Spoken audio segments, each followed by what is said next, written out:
All right. Aloha mai kako, everyone. Selamat siang. Good afternoon to everyone here in Hawaii.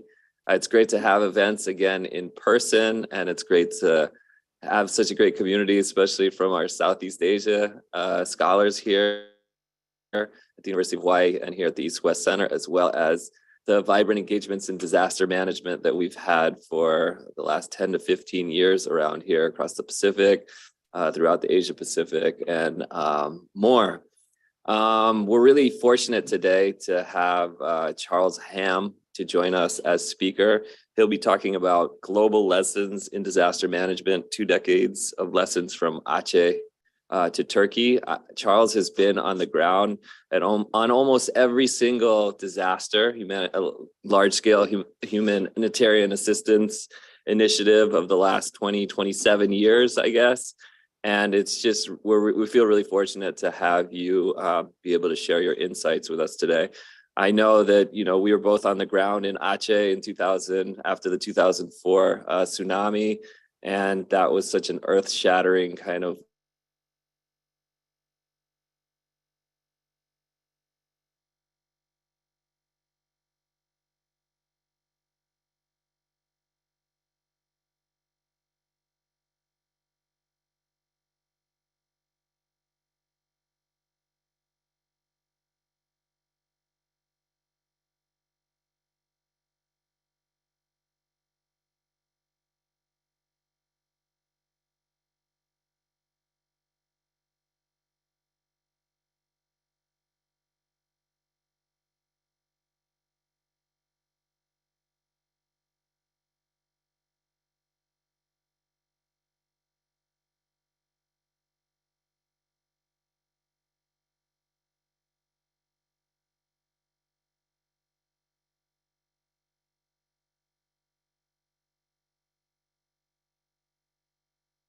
So without further ado, Charles, looking forward to your talk. Thanks. Thank you, Micah, for your kind words, and also thank you, everybody, to be able to come out here. And it's my pleasure to be here to be talking to you, sharing what I see, what I experienced in the past 20 years in global disaster management. Let me share my screen here. Okay, that should work. So recently there was a big earthquake in February in Turkey, and as Micah invited me to come, we talk about how we can talk about the lessons that what happened around the world in the past 20 years. And there's probably about 100 different disasters that I was involved, but too many to talk. And we just picked 10 big ones that we can draw lessons from, and I hope to be able to share with you. For 20 years, I've been helping with Hope Worldwide, an international NGO, and working different places around the world. There's more countries on the screen, but we're just going to focus on 10 different countries and the lessons we can draw from there. The world that we know, development of science and technology, we've known a lot about the risk of disasters, earthquakes. We have been able to record the incidence of tsunami, and also scientists has mapped out the pattern of tropical storms, hurricane, typhoon, and cyclones. They are named differently based on the ocean where they are located, and also forecasting the climate change, as we're all projecting temperature rise and sea level rise will be affected. There are 10 different disasters that I choose based on my personal experience. Mostly are natural disasters. I have not been very involved in conflicts and wars. There are conflicts and wars that are not listed here, and that they create more complex and issues. But the important thing is 1.2 million people died in these 20 years. And affecting 4 billion people. So that's half of the population of planet Earth. Some people repeated the disasters over and over again. But the interesting part is it brought 2.97 trillion loss in financial value. And the matrix kind of show all the different disasters that takes place in different countries that we will talk specifically by country, but also the history that same disaster have taken place on that location before. So we have known that disasters are repeating occurrence around the world. The United Nations Disaster Office for Disaster Risk Reduction issued a human cost of disaster publication several years ago. As we mentioned, 1.2 million people died in disasters. 4 billion people are affected, and also almost 3 trillion US dollars were lost because of disasters. Earthquakes, tsunamis are sudden onset and dramatic and creates attention. But if you see the bottom left, there's a big blue bubble that explains that flooding is actually affecting more globally and also financially, because the flooding damage house and livelihood and properties. So these are just trends that happening that basically disasters are increasing as human development continue. So the first case, 2004 Aceh tsunami, we all know the history of the first thing that comes out is humanity and collaboration. This is the day after Christmas, 26th of December, 2004. Everybody are on holiday, sitting at home, having a cup of coffee and malisada. And suddenly you see all the news the day after. The first time in history, we saw $7 billion were poured as a humanity effort, the largest humanitarian effort globally, and collaboration of different nations. So many people went into Aceh without their passport and immigration process. It was so huge. And not only in Aceh, but the other islands were affected. And with the team that I was involved, we were focusing more in Nias Island, because Aceh was not accessible and Nias Island was secondary impacted. So I was on the ground 3 days. And bottom left, you see a picture of the Nias Island that experienced an earthquake 3 months after the tsunami. So 3 months later, there was a much more devastating earthquake that takes place. And the picture is actually taken by Suzanne Plunkett. She's Associated Press reporter that jumped on a helicopter with me and a presidential advisor. She disappeared after she got on the ground. But this is Aceh is kind of like my baptism to disaster world, and trying to decide, so many things to do.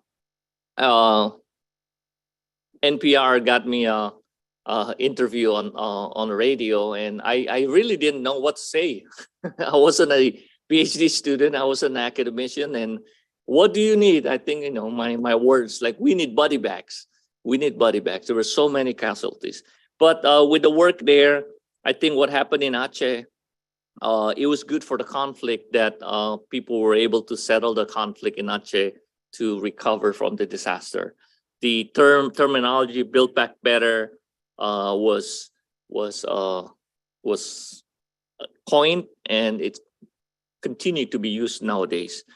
The Aceh started institutionalizing of national disaster management organization, including in Indonesia.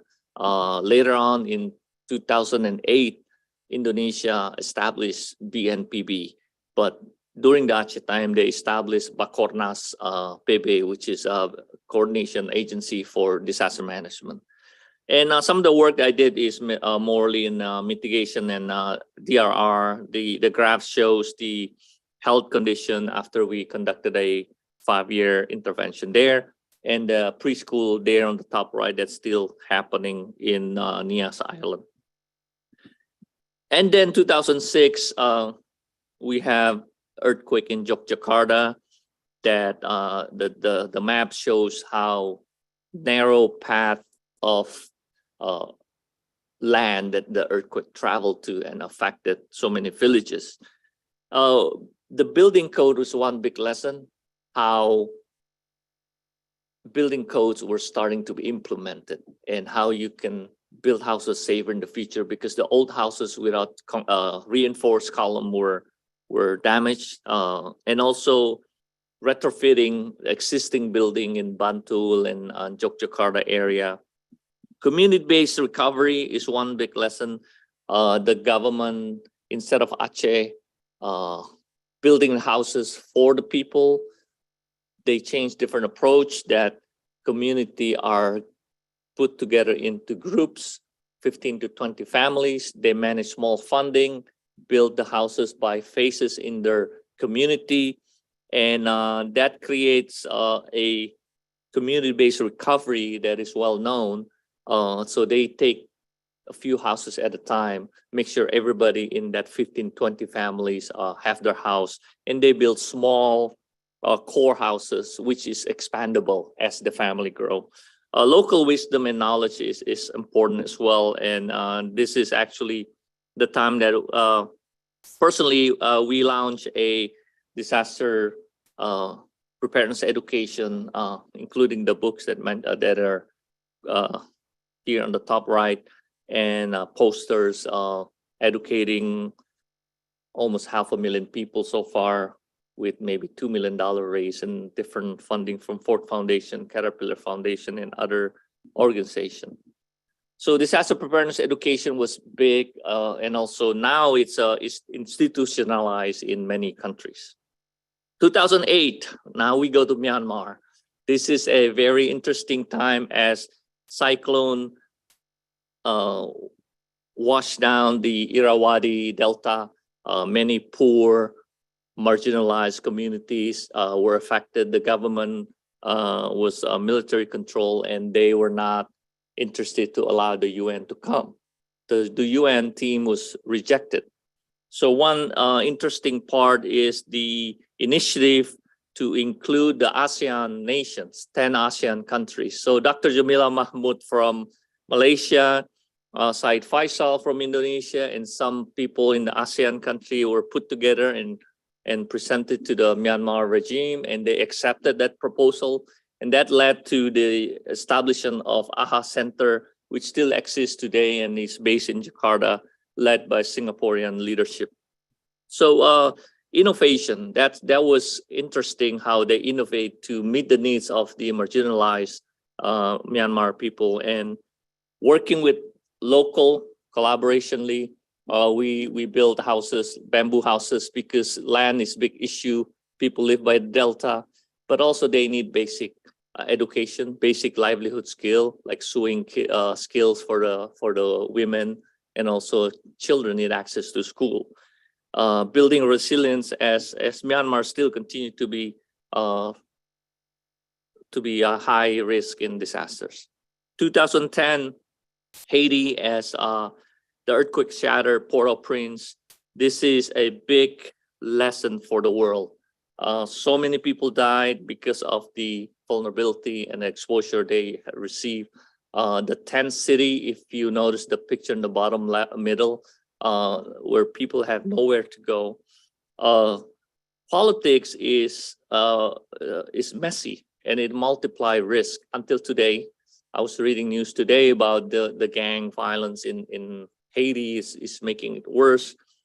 But also the politics, the UN and big NGOs, they actually make things worse, because the aid was used in transaction with sexual services for the aid workers. So the UN was embarrassed, Oxfam was embarrassed, and many other, because the people that need help were being used and abused. So this is a big scar in humanitarian work. And this is what I quoted it, learned helplessness. Zimmerman, the former chair of American Psychology Association, talks about how people can learn to be helpless when they face challenges all the time and they don't see a way out. It builds learned helplessness. And then how do you bring them out? You need to help them with learned hopelessness, give them chance to slowly come out. And this is what the world needs, is slow improvement and giving people opportunity to basic services. And Haiti is a country that it is still a problem to be solved, but helping community is interesting. My work there is we build a community, we help a community to build their houses in a safe, secure neighborhood and access to housing. But still, the overall environment of the community of the country is still challenging for communities to recovery, and hopefully Haiti will be better in the future. We still hope. 2011, Tohoku earthquake. I was actually in a meeting with the Peace Corps executive director in Jakarta, and then my phone rang. Big earthquake in Japan, and the scale was amazing. I think it was 9.0 if I'm not mistaken. But the phrase that comes is think the unthinkables. Disasters about thinking the unthinkable. And the top left picture is a picture of the tsunami wave went over a giant seawall. Basically, the wall was developed to protect cities from tsunami, but it wasn't high enough. And we see the nuclear power plant in Fukushima on the bottom left, that they also have tsunami wall, but that one got crossed over as well. And the effect of radiation is amazing. But when we think about disaster, we have to be concerned of the CBRN hazard.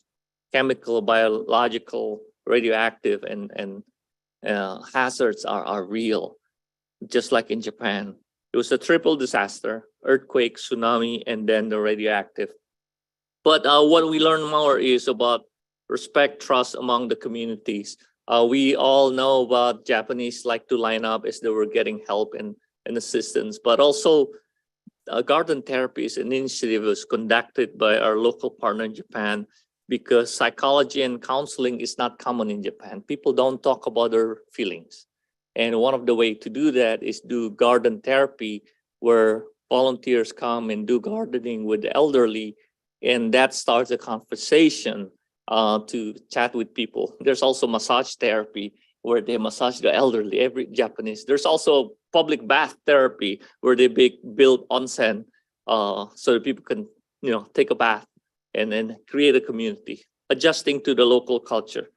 The top two right pictures is also an initiative to provide opportunity, livelihood, jobs for young adults with special needs, autism and other spectrums, so that they can work in a bakery, do simple things, so that they can earn money. They can go to work in the morning, earn money, after 3-4 hours, come back home, actually living, adjusting to the community. So psychosocial innovation is interesting, that can be done in disasters as well. 2013 in Tacloban, Philippines, the land where MacArthur came back to defeat the Japanese in the World War II, we see the poverty accentuate risk, how poverty in the Philippines creates higher risk for the poor community. And also climate abnormality. Typhoons normally don't travel far south, just like the Leyte or Samar Island. They're normally a little up near Albay city up there, but it's a rarity, and this proves the climate abnormality is happening. Early warning system has improved. In the Philippines, is getting better. Some other country needs to improve, but also one thing that we're able to contribute is multipurpose shelter. The top right picture is a shelter that was built. I think we built 3 shelters in Danbantayan, in Ormoc, and in Tacloban with local donations. And the shelter, the community centers serve as education for the community and health programs. But in the time of typhoons, it becomes a shelter where community can run to and take refuge in a shelter. And it took place several times actually in different typhoons. 2004, the Ebola outbreak in West Africa, Sierra Leone, Guinea, Liberia. It was a slap in the face for WHO. WHO system failed. The only thing that worked was Medicine Sans Frontier, creating these makeshift shelters. Basically, people were brought there in chicken cage, given water, food, whatever they have. Hopefully, you'll make it. And then people just die like flies, and it was pretty bad. Germs don't know border. Failed health system, health and urban planning is a big issue. Stigma and discrimination. People, nurses were killed because they were helping. So we have issues. What we see in the pandemic, we already saw 10 years before. And we need to prepare better for pandemic and health issues. Behavior change prevention. At the end of the day, it's washing your hand, keeping your hygiene, wear your mask, I suppose, when you need to. And it's the basic behavior change that needs to be done around the world. 2005, big earthquake in Nepal in Gorkha Mountains. And the building code is a big issue. Old houses broke down because no reinforced columns, but stronger house stays. And, Nepal is the famous for their Gorkha regiment. People in the mountain in the Gorkha region where they are hired by the British and other country as their bravery in fighting in the war. And I think we can learn a lot by the spirit of the Nepalese. Infrastructure capacity is one big issue because the airport itself could not hold big airplanes, and they have to reject some airplanes, including when I came with my flight, we had to stay in Kolkata, come back on the next day. So infrastructure capacity in preparing for disaster is a big issue. Local use, local solution, the world learned. There's different methods. For example, temporary housing made of corrugated zinc sheet that creates like a semi-dome that is available locally. It's cheaper instead of bringing some tents from European or Copenhagen, the warehouse of UNICEF or other places. Using local products, local solution, and creating incremental recovery. A community center we built in Chaimale village here, in the beautiful day picture. It became a center for education, for health promotion, and economic livelihood. The village produce a pear, and then their pear often rotten before they get to the market. So they were able to produce and preserve the pears and sell it at a higher price. So how do we make incremental recovery in community? Palu, Indonesia, a city was located on a bay that did not exist 100 years ago. It was basically Donggala, if you see in the map. And slowly the city developed and people start building without realizing the area experienced tsunami in the past before. So it's a quadruple disaster: earthquake, landslide, tsunami, and also we learned about liquefaction. The land moves for miles. So the whole village moves, swept away, create new issues. It's an urbanization hazard. How do you plan a city? Do we measure the land liquefaction risk? But also what we learned is the civil military collaboration, because Palu is near Poso and it's a security issue as well with the different groups on the mountains and the hills of Poso. But community civil military collaboration went very well actually in Palu, and the local TNI were able to collaborate with the local NGO, and community mobilization. People were mobilized to use. So this is Palu. Land use planning still a big issue, but slowly they're recovering. We come to the 10th case, which is the Turkiye-Syria earthquake in February 2023. Turkey, as we know, is the Anatoly Peninsula plate there. It's very high risk. We all know that. And then scientists have the knowledge, but how do we practice? There's a conflict between knowledge and practice, where people the politics come into play, and the building codes was compensated for political reasons. That creates many damages, and also we see the building here on the bottom left. There's a picture of a building that used to be standing, and the top picture of it is empty. How can we identify? We identify on Google, but also the stadium that was behind the building. And then I was with a team from Indonesia, BNPB. They asked me to join on behalf of NDPTC to come and support and provide them advice. So actually the field hospital is run by Muhammadiyah Disaster Management Center, because they're the one that has the certification by WHO for running field hospital. So it was organized with different community groups, civil society groups, but also we see the underlying conflict in Syria play to the risk. Syria, the northwestern part of Syria was also badly affected after the war, the conflict. But also refugee went to Turkey for refuge. They were also affected. Capacity building is a big issue when we see disaster management, and I'm excited to take part with NDPTC led by Dr. Carl Kim as we try to help Indonesian capacity building, Indonesian government. Actually, the BNPB leaders were here in this room last August, I think, as they traveled in the US to have knowledge exchange process. So when we look at all the 10 different disasters, I think of my perspective of drawing a lesson from each country. From Aceh, we learned from the past that history, practice, and failures. Disaster is a recurring event that we need to preserve the knowledge and prevent and improve our practice for the future.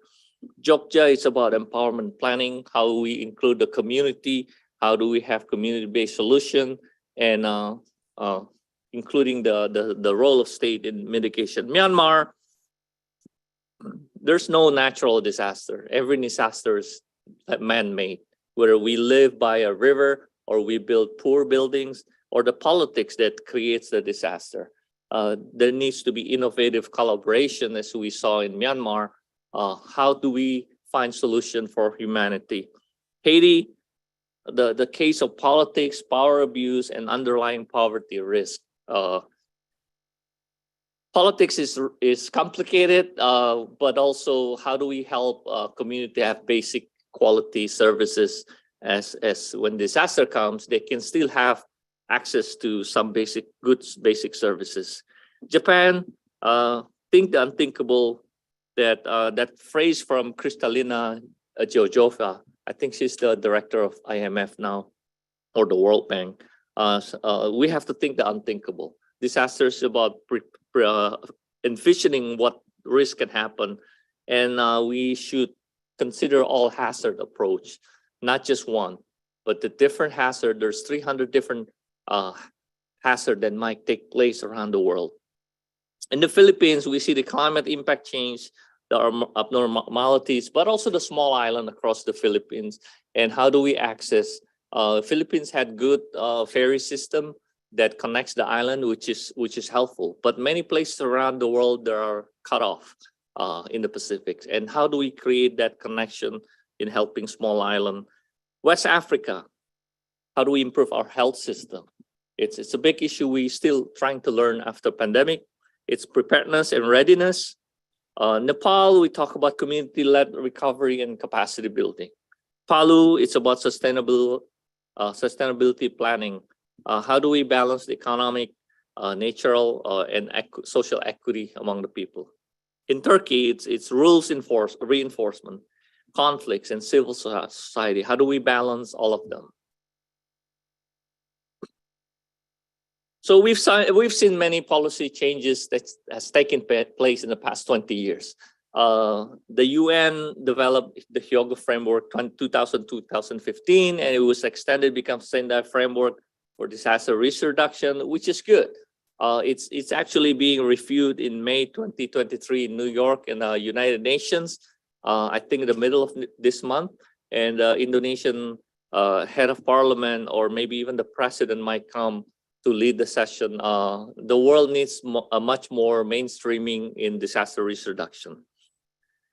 ASEAN regional disaster response exercise was conducted in 2005 because the need of inter-collaboration among nations, and actually 2 months from today there will be another session in Yogyakarta in Bantul preparing for an earthquake in Indonesia. From we will be there with Dr. Kim and bringing FEMA as we're building collaboration between FEMA and BNPB as well in exchanging models and knowledge and expertise. Global Platform for DRR started in 2007, initiative by the UN. It is held every 2 years to bring all the stakeholders in disaster management. The last session was in Bali, May 2022. Ginger was there. We hosted a scientific forum for universities. About 3,000 people attended annually. The National Disaster Management Agency was established in Indonesia in 2008, and there's still a lot of things to do, and many countries starting to improve their disaster management. And through the USAID InvestDM project, we're helping to improve the capacity of government as well as the local, state and city agency, as well as the community, civil society, and the universities. We're also discussing now how to help the different countries like India and Indonesia to learn from each other, to improve each other capabilities. AHA Center was started in 2008 after Myanmar, as we saw, and how are we creating a new platform to connect the different challenges. World Humanitarian Summit was established in Istanbul in 2016 after the big refugee crisis. It was the first ever World Humanitarian Summit was conducted, held by the UN, but it's good to have a conference. How do we implement? That's a big issue. And civil society organization continues to grow, and hopefully in other places. Challenges and opportunities. The way we see is challenges can be seen as challenges, or do we see that as opportunity for change?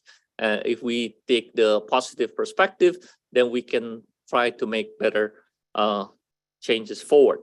Readiness and preparedness. This is a big issue in knowledge exchange and capacity building between countries. It's important. We actually had volunteered to aerial country in Timor-Leste in 2012, actually, in a humanitarian exercise in Timor-Leste 2012. So complexities, the world is getting more complex. Disaster is not just about natural disaster. It's conflicts, wars, pandemic. There's so many other fires outside COVID-19 that you've never heard of, and they are spreading as well. So we have to think about all hazard approach. The picture here in the bottom right is an all hazard approach by Lemieux et al. Talks about not just natural disaster, but chemical, biological, and other disaster. We need to think in a holistic all hazard approach. Regional and community collaboration between NDMO, National Disaster Management Organization, civil societies, universities needs to be revamped so that it's more collaborative. And equity planning for the marginalized. At the end of the day, the stronger normally can survive, but then how do we help the weaker and marginalized, disempowered communities? Resilience building is an issue. How do we help communities to be resilient and become better after disasters? And this is my interest as well, is small island and versus continental. It's easy in the US if you have a tornado or something, and then you can just drive a truck between the continent. But Hawaii, for example, is so far away that you are kind of out here in the small island. The same thing with small island around the world. So this is my interest in studying equity and resilience in small island that I'm focusing and trying to improve in that approach.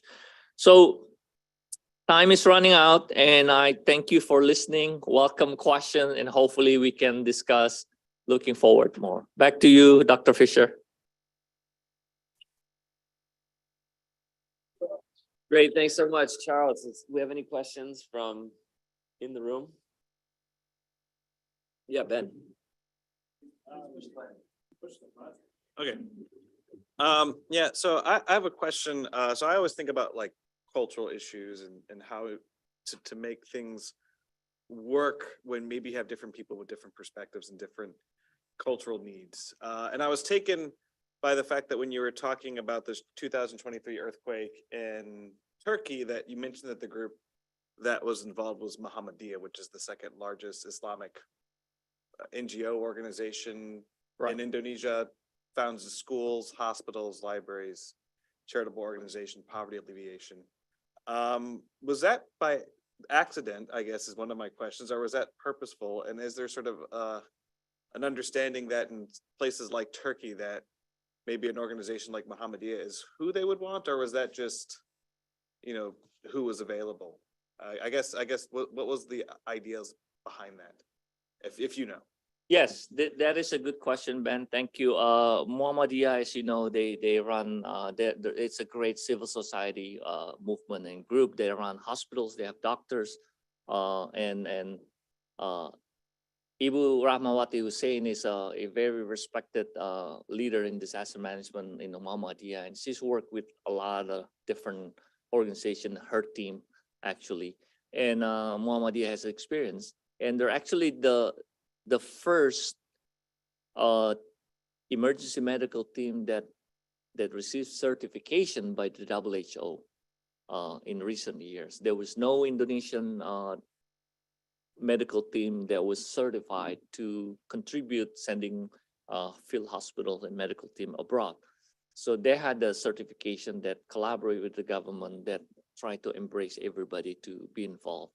So that was the story behind it, but they have the good experience, and 20 years of disasters in Indonesia shaped the CSO as well locally. I have a question from online. First is, will this talk be publicly available? I'll give information about that later. It'll be part of the website of the Asia Pacific Transitions series at the East West Center, and also will be included in a YouTube channel. Next question is from Heru Prasetyo. Hi, Pa Heru. The question is, can resilience be measured? And do you have any advice how? And maybe a slight spin on that question is, what are some of the dilemmas when you try to approach measuring resilience? Thank you, Pa Heru. We were together in Nias Island. Wonderful person. Thank you, Pa Heru. And resilience is something that's been talked about, and we need to measure. There's different tools that exist that I don't remember all the tools, but there's a tool that developed by Indonesian government. They call Destana, Desa Siaga Bencana, Desa Tangguh Bencana, village resilient, disaster resilient village. But there's 70,000 plus villages in Indonesia, for example. How do you measure them? How do you help every village to be improved? So this is a homework that needs to be done. Actually, I'm working with another researcher, Dr. Suwan Shen.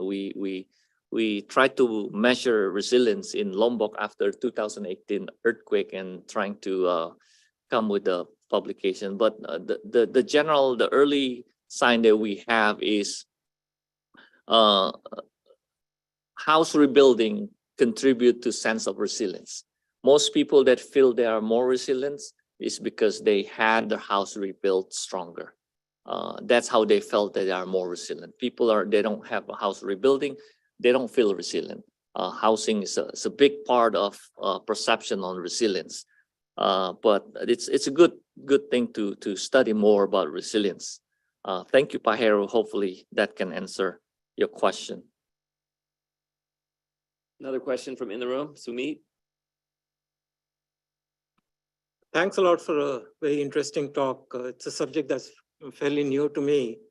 So I actually cheat. I'll ask you two questions. The first one you can answer very briefly. Second one, maybe please elaborate a bit. The first question is, I know you can't talk about every recent disaster, but looking at your first or second slide, where would you fit the recent Pakistan floods? You had different sizes of impact circles. So where in that scale would you fit the Pakistan flood. So Yes. the first question. The other one is, apart from infectious diseases, the other huge disaster that is transboundary are the wildfires.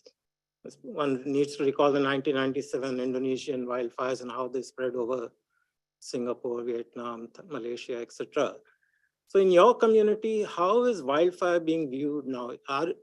Is there a school of thought that says it's man-made, it's not a disaster? Are people willing to consider it as a disaster? And of course, then there are the climate change drivers of wildfire. So I'm just curious, that in the people kind of scholars and practitioners you work with, what is, especially going forward, will there be a willingness to look at this as a disaster or just as something that's extremely local and so on? Thank you. Thank you for the question. First of all, I'd like to respond. The world likes to call natural disasters, but most people now, they think disasters are not natural. Most disasters are man-made. We make weak houses. We build cities by risky, vulnerable, exposed area. So and the politics is also very involved. Every disaster is politically involved. Every disaster, the local political leaders is under attack by their opposition. It's the true fact, any country. And I think also the involvement of countries and help also matter on the politics. You brought up the flooding in Pakistan, which is huge. And it has happened quite a few times in the past 20 years. And our colleagues also help in Pakistan working with the UN and ADB. But Pakistan being Pakistan and near Afghanistan, it wasn't as there's the Western world kind of hold back in helping Pakistan. That's the true fact of it. And the same thing with what's happening in Haiti now. Are we tired of the same thing repeating? There's a lot of issues that is involved with the politics and global economies. So it is challenging because it's getting more complex. Wildfires, the U.S. Forest Service has good wildfire system, and we're trying to connect with Indonesia wildfire management to get good lesson as well. Wildfire is complicated, but also it goes back to land use. You see the mountains in Nepal where local villagers cut down trees and they use as their fuel for cooking and other things. But also, how do you manage your natural resources? And a lot of the wildfire happens in like what you mentioned in Indonesia. It was land clearing. It was the cheapest way to open land for plantation. So it is a challenge, and I think prevention is the key, and mitigating.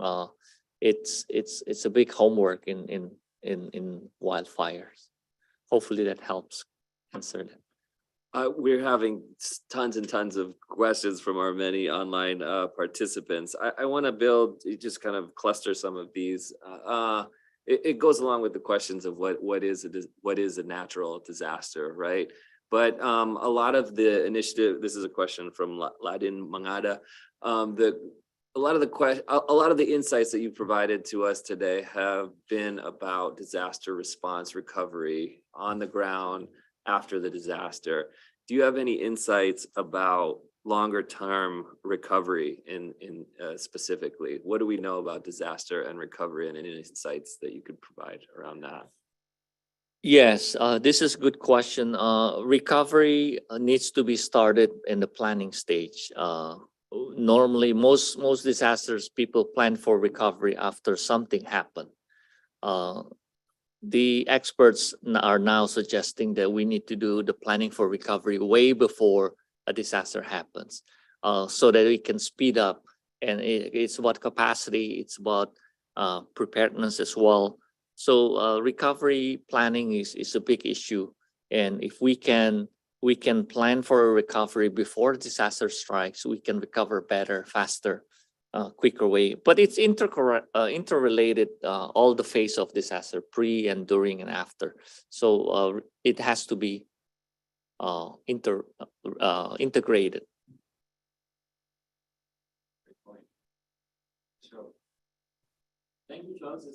Oh, sorry. It's very enlightening and fascinating. I mean, you have so much experience, and thanks for highlighting the question about local politics, which you didn't mention much in the actual presentation. So actually, I wanted to see. I mean, because you have so much experience and you have been involved for such a long time, I think you would be the best person to maybe reflect on this a little bit. In the creation of risk, right? What is the role of, say, the political milieu in a particular context, as well as the quality of governance, right? And through all these learnings, have you seen the political sort of structures or the quality of governance visibly sort of change? I'm not saying whether for the better or the worse, over time in any place, for example. Yeah. So, how do you correlate both risk as well as response to the quality of politics and governance in a place? And I mean, I'm just asking to generalize it grossly, Right. but I know that it's not possible probably, but still. Thank you. Thank you. This is actually a reasonable question because when you talk about risk management, there has been done pretty well by the insurance company, because insurance company have measured risk from natural disaster, political side, and different things. So there's a world risk index that they issue every year. So they have the mathematicians calculate on the risk and try to create index on the risk. So there is a world vulnerability index that has been issued by the insurance organizations, companies. So but political is fluid, yeah, and I think in general people know the political condition, but then when something comes up, for example, in Sudan, there's a coup took place, the risk just like accentuate that could have been read before. So how do we find early warning system better? Early warning system is good with weather related disaster, the storms coming. However, with earthquake and tsunami, it's a little difficult, and it's a little bit more difficult with politics. Yeah, how do you have early warning system? There's security companies that produce reports on security risk and things like that. So we have the tools out there, but how do people use the tools to actually translate to an actual action, and how do you mitigate them? We have a lot of questions online. I'm going to try to combine some. We have one from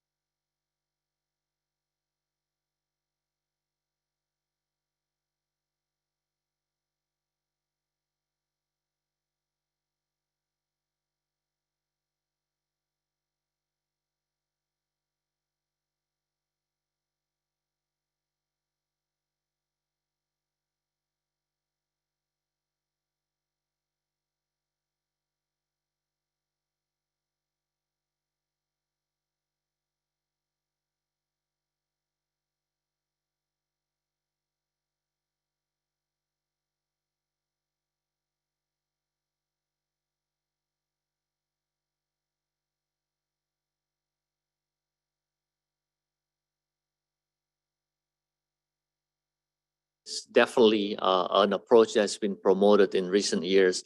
I actually serve with a global health cluster in Geneva, although I'm here anywhere in the world with WHO. But also the UN developed United Nations Office for Coordination of Humanitarian Affairs, and they learned that it's better if you work in cluster, health cluster, food and nutrition, shelter cluster. We have cluster coordinator at the global level. And when a disaster strikes, they decided to activate a cluster in one country, for example, Sudan. And everybody, whether government, international agency in that area, let's say health, work together, collaborate, share information so that you don't overlap your work. Not everybody gives assistance to one village and the other villages don't get help. So cluster coordination is wonderful. But this is also the challenge, because every humanitarian organization that we're helping, they're also competing with time, and they want to be territorial as well. You know, whether it's local, different international agency, whether it's the big NGO, they're all territorial. They want to claim this is, I'm helping here. So sharing of information is difficult, very difficult. And sometimes even coordinating between the big organization and the smaller organizations is also a big challenge. Sometimes the smaller organizations are just, you know, being put on the list because, you know, they participate in the process, but then just a handful of big organizations make the decision. So this is a challenging situation, no, and we see that firsthand with the war in Ukraine, where big funding is available at the UN level, and we have local organization partner helping in Ukraine, but then the process of accessing big funding to help the actual people with the actual work on the ground is too complicated, and it doesn't help. So I think the big issue of cluster is definitely there, and how do we improve that cluster coordination? It is an ongoing process. It's a never ending. There's no perfect end, but the process needs to be continued all the time. Ibu Sinta, thank you for coming. Private-public partnership, I think everybody agree it needs to be done. Then the question, the devil's in the question is how, because everybody wants to have their own interests met. So we need to include more public-private partnership collaboration. And the question is, how do we going to do that? Hopefully you will do more, Ibu Sinta. Another question from in the room?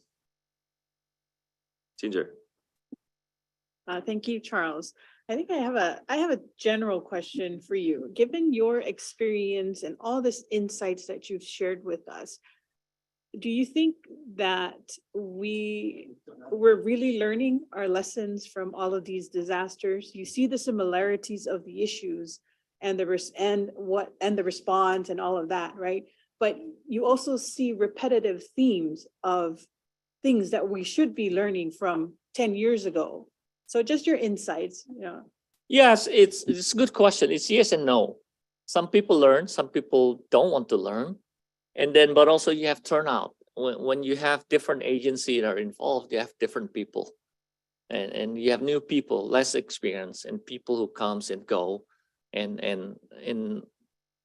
you know, the flow of information into their system is important. So it is yes and no. Some people learn, some organizations learn. And then how do you keep the continuity of the organization growth? I mean, it's a big issue. Okay, I think we'll take one more question. This is really a comment from Shazia Harris from Islamabad, Pakistan. She's highlighting really the issue of retaining human resources. So exactly to the point that you're making, especially the absence of women in the field of disaster management. This creates lots of problems, whether it's cultural context in South Asian countries, or whether it's, you know, interactions between doctors and humanitarian staff in the field. It's time these issues are highlighted by the international community, and we'll be interested in your thoughts on that comment. Yes, thank you, Zasia. Gender equality, gender equity is a big issue. And I know that in some countries it's even bigger. But I think personally I've seen development. I've seen women taking higher roles in humanitarian. You actually have a lot of tough women and dedicated women that I respect working in the humanitarian. We have Ginger here as well, and you know, it's growing. It's not as much as we need to, and I think we live in the male chauvinistic world. The male need to trust women more. I'm speaking for the male species here. We need to open up opportunity for more other gender to be involved as well. So I think we owe the respect to open up the doors. Thank you for the question.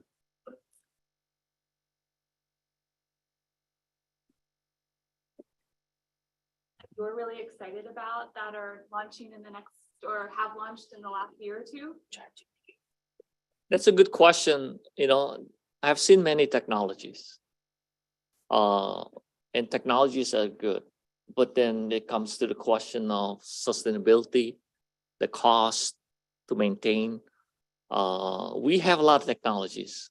I used to carry satellite phone in Aceh tsunami, but it was so choppy, it was useless. We used to carry handheld GPS to find where you are. Now you can carry with a phone. And now you can send anything around the world. You can do a press release, you can video log from anywhere. Technology is amazing. And there has been quite a few innovations for technologies, but are they sustainable? Are they economical? Because at the end of the day is how do you transfer the technology, the knowledge, but also how do you recover the cost? Everything costs money in this world, yeah. So sometimes technology can be simple. How do you use simple technology not to complicate things? If you can measure somebody's temperature with a simple thermometer, why do you have this complicated thermometer and then you run out of battery? Yeah, so I think simplify, and it will help climate change a lot if we can simplify our technology and consume less. Thank you. Okay, thanks so much, Charles. Thanks so much, Charles. I'm going to make a couple just final announcements. Yeah, thanks to everybody that came today. Thanks to Charles for the presentation. Thanks so for everything that you do. We have a lot of critique with disaster from, academic perspectives, lessons learned, things that we keep repeating, these questions that came up. But just going through all of your different insights of all of these experiences and, thinking about the origins of Build Back Better or all hazards approach and just kind of reliving what we saw in the news and seeing how that kind of changed our thinking about these issues. Really insightful. So thanks so much for coming in today. I just want to let everybody know about our next speaker.